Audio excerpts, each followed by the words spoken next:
هنحضّر معانا طاسة الفطار الصبح الخطيرة الرهيبة السهلة جدًا من غير أي افتكاسات.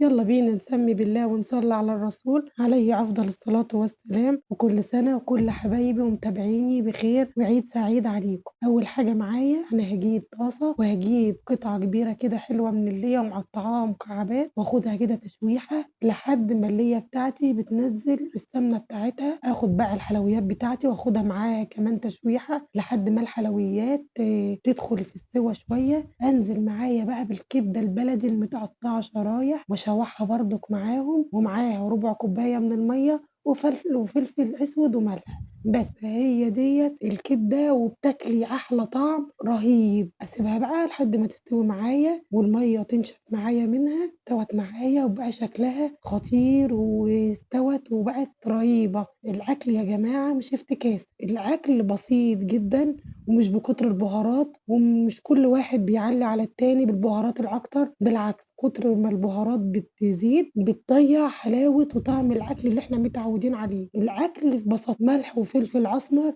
وبتاكلي أحلى طعم وبتحسي بطعم الحاجة. الكبدة دايبة والحلويات مستوية، وكل سنة وأنتم طيبين. ولو عجبكم الفيديو ما تنسوش لايك وشير واشتراك في القناة عشان يوصل لكم كل جديد.